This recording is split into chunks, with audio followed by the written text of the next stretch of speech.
Shalom, selamat pagi Bapak Ibu Saudara-saudara yang dikasihi oleh Tuhan Yesus Kristus. Jumpa kembali bersama saya Pendeta Eka di dalam renungan firman Tuhan pada hari ini, hari Kamis 20 Januari 2022. Kiranya Bapak Ibu Saudara sekalian boleh terus mengalami penyertaan Tuhan yang mendatangkan sukacita dan damai sejahtera dalam kita menjalani kehidupan. Puji nama Tuhan. Sampai pada pembacaan kita hari ini, yakni Mazmur yang ke-16. Kiranya firman Tuhan memberkati kita sekalian. Baik Bapak Ibu Saudara-saudara, sebelum kita akan bersama-sama merenungkan bagian Mazmur 16, kita akan terlebih dahulu berdoa. Tuhan Allah Bapa di surga yang kami puja sembah dalam nama Tuhan Yesus, kami sungguh bersyukur dan berterima kasih untuk setiap kebaikan Tuhan yang boleh kami alami sampai pada hari ini. Terlebih juga saat ini kami masih diberi kesempatan untuk kembali belajar firman Tuhan. Kami memohon kepada Tuhan, Engkau yang mampukan kami, untuk kami dapat mengerti apa yang Tuhan maksudkan. Juga Engkau menolong kami untuk kami dapat melakukan setiap prinsip kebenaran firman Tuhan dalam hidup kami setiap hari. Terima kasih Bapa, terpujilah namamu. Demi nama Tuhan Yesus Kristus, kami sudah berdoa dan bersyukur. Haleluya. Amin. Mazmur 16. Miktam dari Daud. Jagalah aku ya Allah, sebab padamu aku berlindung. Aku berkata kepada Tuhan, Engkaulah Tuhanku, tidak ada yang baik bagiku selain Engkau. Orang-orang kudus yang ada di tanah ini, merekalah orang mulia yang selalu menjadi kesukaanku. Bertambahlah besar kesedihan orang-orang yang mengikuti Allah lain.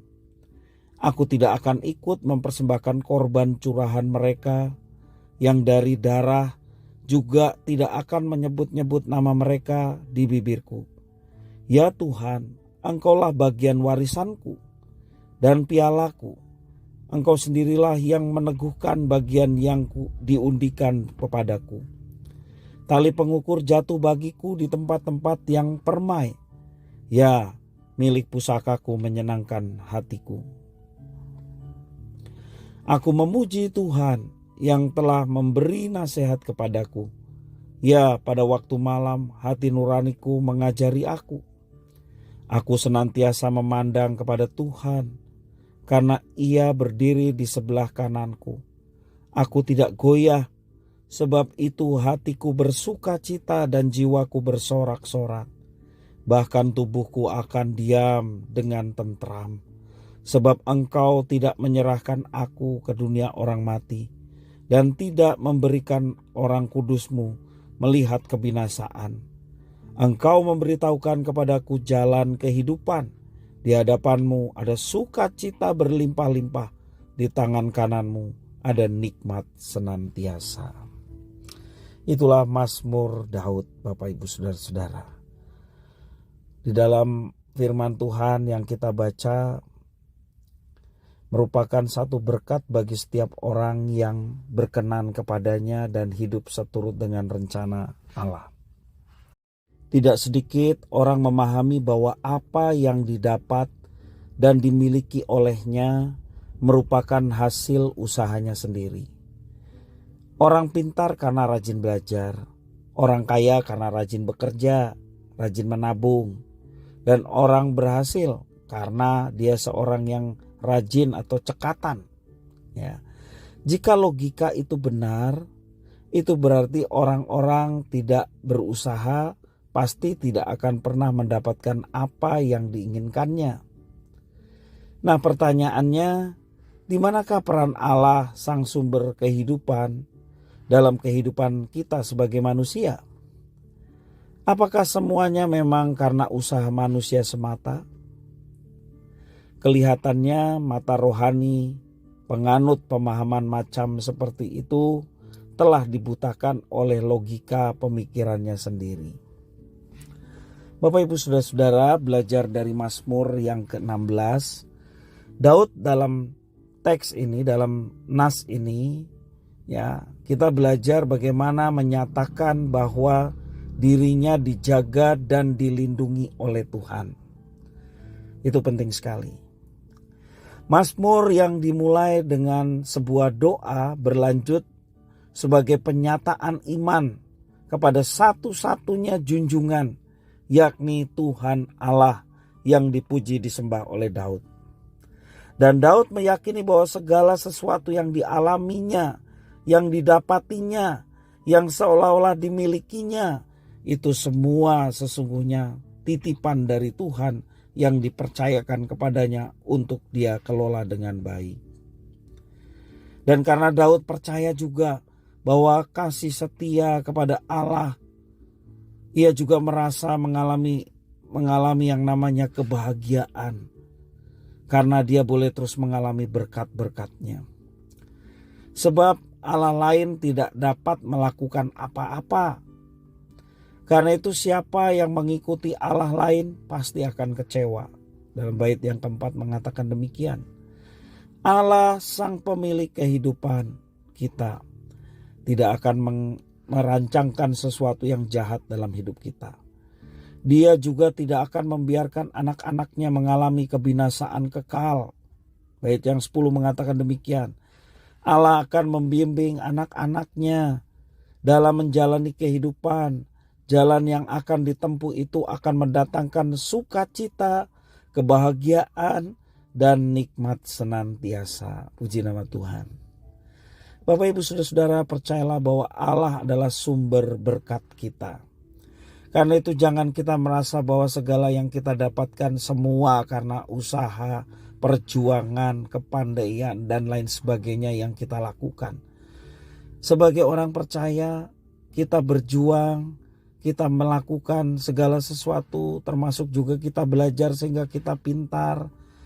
Tidak serta-merta karena usaha kita sendiri, tetapi semua itu karena peran serta Tuhan, sehingga kita bisa pintar, sehingga kita bisa meraih sesuatu, mendapatkan sesuatu. Semua berkat Tuhan yang dipercayakan Tuhan atas kita.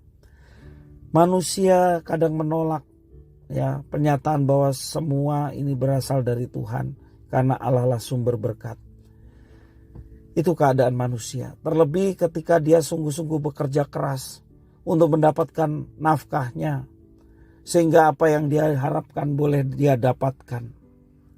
Bapak Ibu Saudara, semua ini jangan ada pada kita. Tapi marilah kita bersandar kepada Tuhan dan percaya bahwa segala sesuatu adalah dari Tuhan sebagai berkat Tuhan. Seringkali dilupakan oleh manusia kesehatan yang kita miliki, sehingga kita bisa bekerja, itu semua juga anugerah Tuhan. Bapak Ibu Saudara, coba perhatikan orang-orang yang di ICU, yang di rumah sakit, yang pencernaannya terganggu.